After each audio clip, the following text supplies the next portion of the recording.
This is the Definitely Uncertain podcast, brought to you by Goldrock Capital. Each week, we look at how high net worth families can improve their lives, decisions, and investments in a deeply uncertain world. We always aim to provide practical information, even if we can't offer specific investment advice.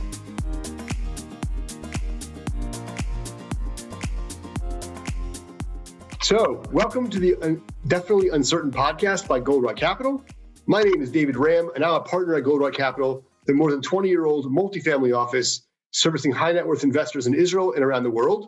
With me today is Vik Mittal, partner and portfolio manager at Glazer Capital, a hedge fund business that focuses on mergers and acquisitions, investments in the public markets, with over $2 billion under management. And also in that capacity, Vik heads up the SPAC investment program at Glazer Capital called Meteora Capital. Welcome, Vik. Thank you. Appreciate it, David. Yeah, just one small clarification there. Meteora Capital is an affiliate of Glazer Capital that focuses on illiquid investing around the SPAC ecosystem. And Glazer Capital's purview is largely the public liquid trades, pipes, things of that sort in the SPAC ecosystem. But, you know, it's been a fun ride in the SPAC market. We first got into the SPAC market in 2009, and we've kind of built the business up over the last decade plus. And it's been great to see how the SPAC market's evolved from an investment product standpoint over the last decade.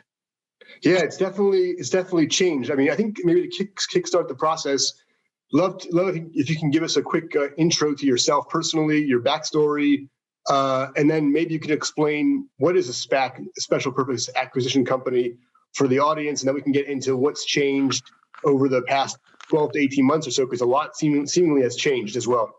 But let's start with your background.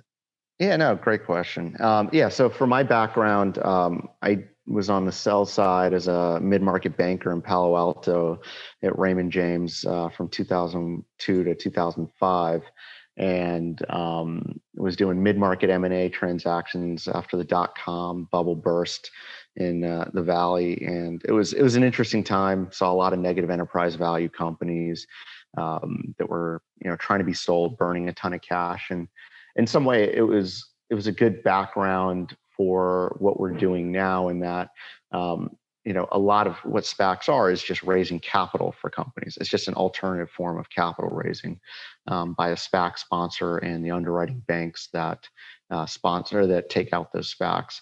And so then I came to New York, went to B school at NYU, and joined Glazer Capital. And I've been with Glazer Capital since 2005. Went to NYU Stern, and then my first part of my career at Glazer Capital, the history of the firm's more in low risk equity merger arbitrage. Around the time I joined, we expanded more into credit event trading, doing some cap structure trading. Convertible arbitrage was something that we made a bigger push into, more of kind of a diversified market neutral presence. And then around the financial crisis, we saw this product called SPACs. And we're like, what is this weird, thing, this blind pool, blank shell things? And they all started trading at huge discounts to cash and trust. We had some companies that we were lenders to get approached by SPACs. And we're like, oh, this is an interesting asymmetric payoff profile opportunity. And so that's kind of how we started getting into SPACs in 2009 at Glazer Capital. And we've kind of grown the business since then. I've had primary responsibility for our SPAC efforts and managing those relationships across the street. And we've kind of built the business nicely over the last decade. And, we're at the point now where we're one of the world's largest public holders of SPACs. We play select pipes. We do the deep due diligence that's required to get comfortable on some of these financial models and projections. And then in 2016, we started sponsoring SPACs, where we'd be a co-partner with sponsors that would raise these SPACs and invest in their risk pools, and then help them with their deal work, help them with the capital markets exercise, navigating that gauntlet. So just taking a step back for a second, you mentioned, SPAC is essentially a mechanism for a company to raise capital. That's basically what it is, as you mentioned. So a company can raise private capital, it can go public through an IPO, or it can go through this blank check, as they call it, SPAC approach, and do a reverse merger into the sponsor.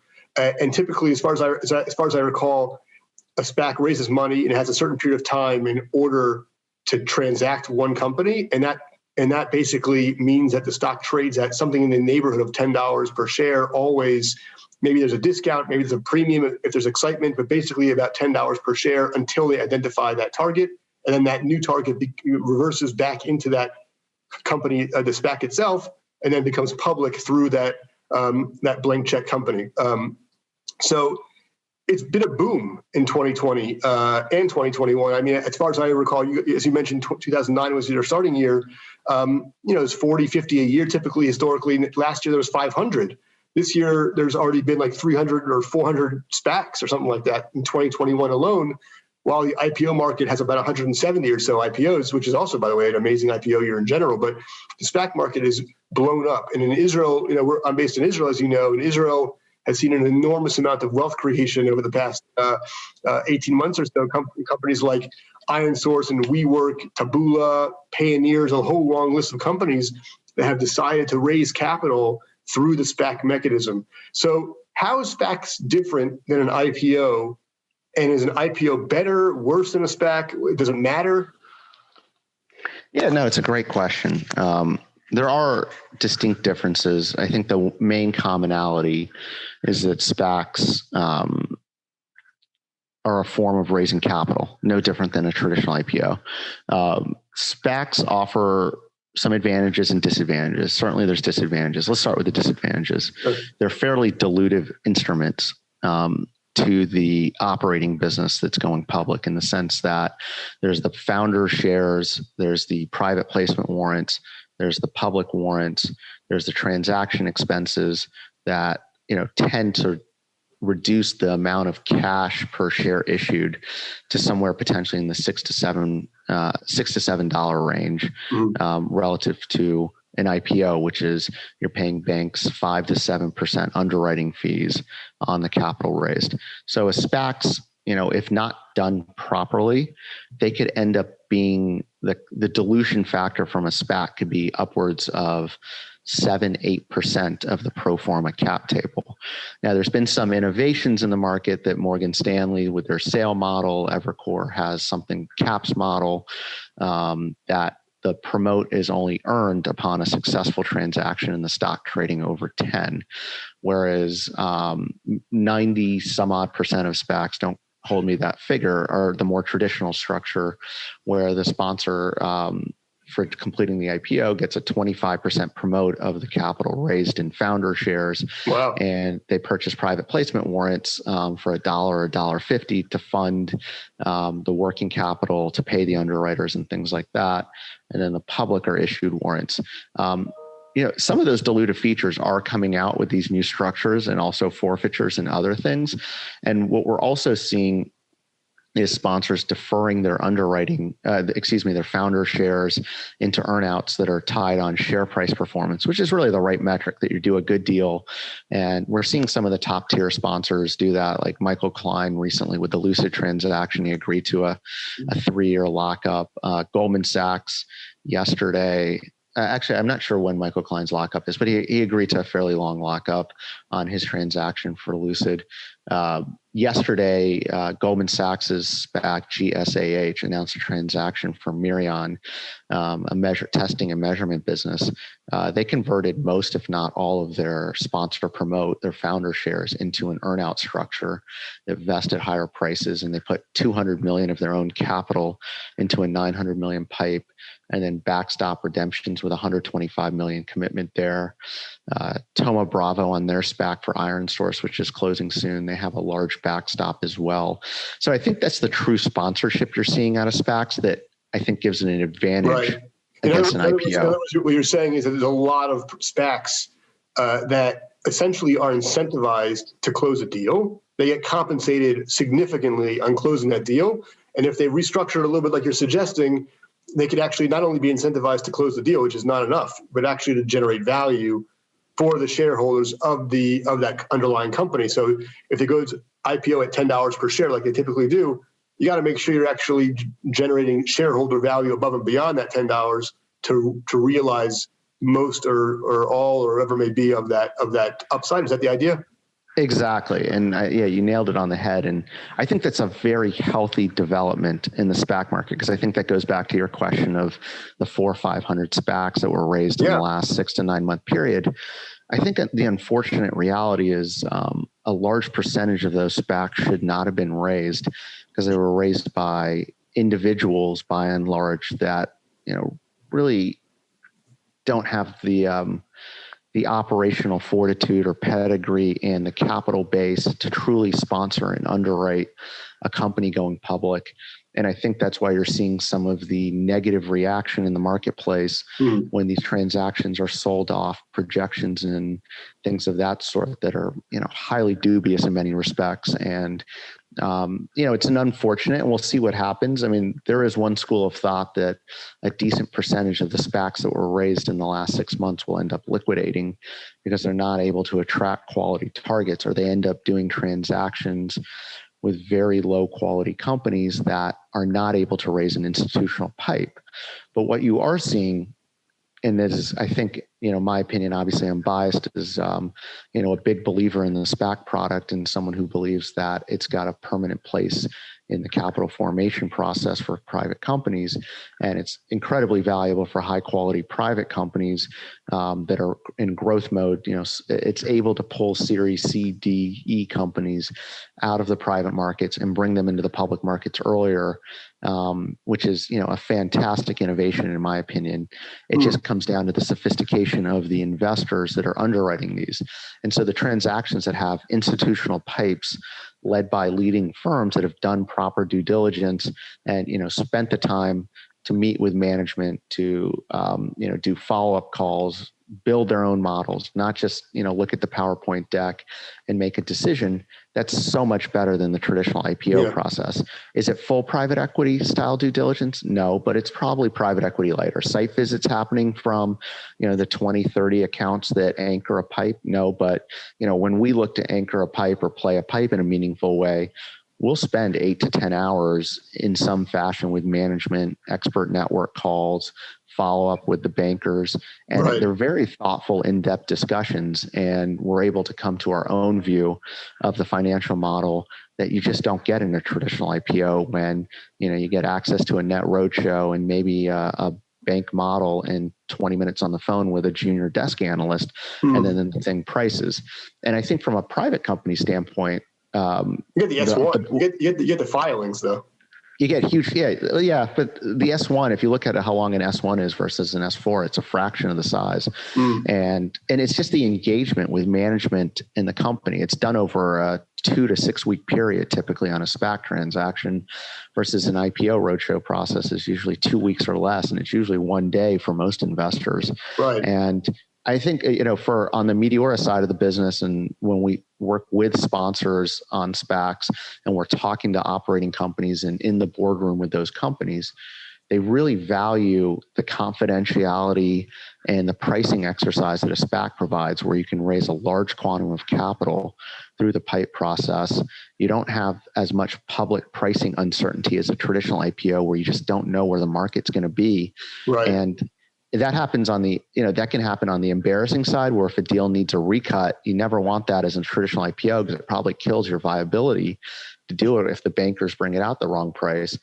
And then on the flip side, you saw stuff at late Q4 where Roblox, Affirm, Airbnb, I mean, that was just disastrous pricing, where so much value was left on it was transferred from the legacy owners of the business, employees, founders, to public market guys who got great IPO allocations. And, I would suggest, listeners follow Bill Gurley on Twitter. He's got really, benchmark guy? Yeah, the benchmark GP. And, he's one of the more thoughtful investors that understands the full continuum of going public, just given he's taken so many generational companies public in his storied career. And, he understands that how much value is being transferred and how demoralizing that is to employees and others when you see Airbnb trade up 100% day one. A SPAC eliminates a lot of that, because it's a negotiated pricing exercise where the target company's management and board picks the investors who will play their pipe process. And those tend to be investors that want to be with the company for the longer term. That's interesting. And the flipping is less prevalent than you see in a traditional IPO, in my opinion. And so that's why a lot of private companies are looking to a SPAC. And then if you've got a SPAC that's, say, a $200-300 million raise, and it does a $3-4 billion deal, if you think about it, the dilutive features on that, for every 100 million raise, if there's a 25% promote, that's 2.5 million shares. So let's ignore the warrants. That's 7.5 million founder shares, or let's say it's a 200 million raise. That's 5 million founder shares. If you do a $3 billion deal, 300 million shares, 5 million founder shares against 300 million, it's a small dilutive factor. What's that number? It's like 1.75% or so. So of the overall cap table, that's not terrible dilution when you do it the right way. But at the end of the day, what has changed? I mean, just like in a sentence or two, you've been involved for over a decade in this market where there's 40, 50 a year, and suddenly there's an explosion, and not only an explosion in transactions, and maybe some of them are less quality than others, but also the valuations of these SPACs are enormous. What has changed? Is it just because Morgan Stanley and Goldman Sachs are involved and it's not only smaller outfits? Was it a regulatory move? What exactly has shifted in order to enable this explosion in the SPAC market? So what you've seen is that from that period since I got into it, from 2009 to 2017, no deals had pipes.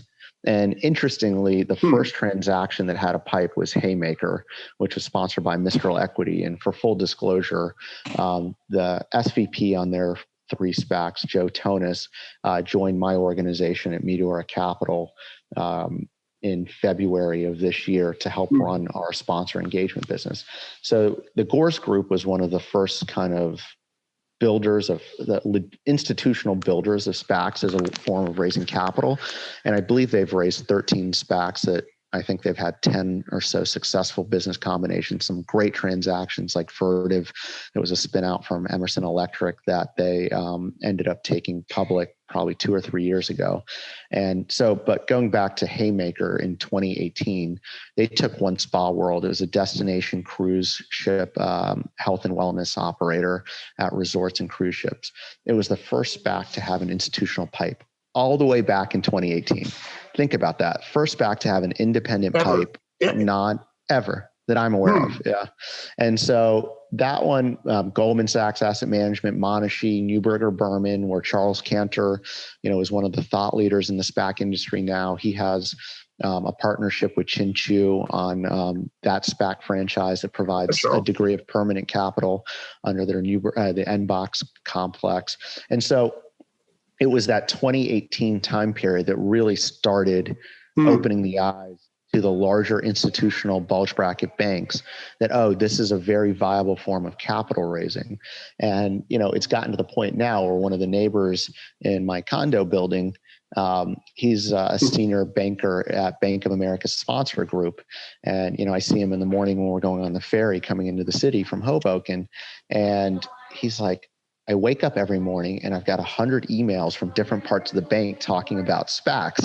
And it's just the focus of everybody across where, the bank he works at, historically had not been a big player in SPACs. And it's one of the top 5 money center banks in so it sounds like maybe essentially a lot of the institutional guys like Neuberger Berman and others are getting into the private equity competitive market where they're essentially competing now with the private equity space through SPACs. I mean, I think even Haymaker, if I'm not mistaken, correct me if I'm wrong, did a transaction where they took a Tel Aviv stock exchange company off Tel Aviv. It was a fantastic transaction. And brought to the U.S.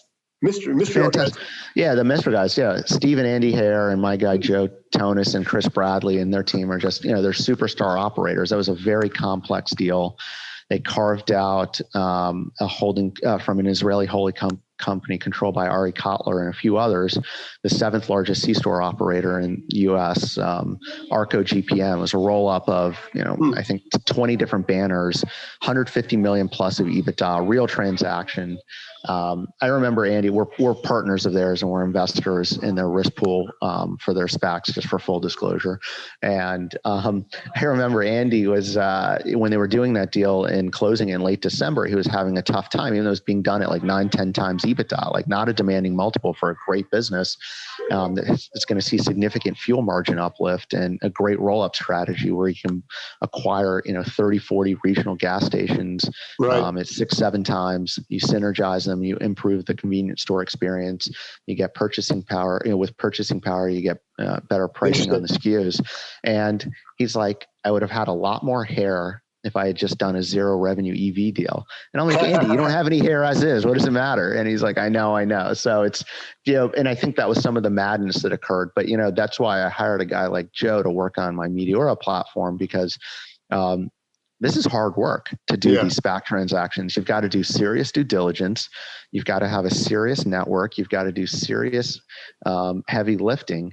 And so I think a lot of the negativity that SPAC sponsors get for the money they make on the promote side is a bit misguided, because it's just, yes, there's a lot that are just flipping transactions to the market with no sense of doing real sponsorship or underwriting work, and that part of the market, will be eliminated. It's already you're already seeing that segment of the market struggle to attract high quality private companies, and that's why you're seeing the bulge bracket banks in many respects win the league table wars on the SPAC market. And so that's there's a real emphasis, like Morgan Stanley, where Bennett Schachter works. He came from Goldman Sachs.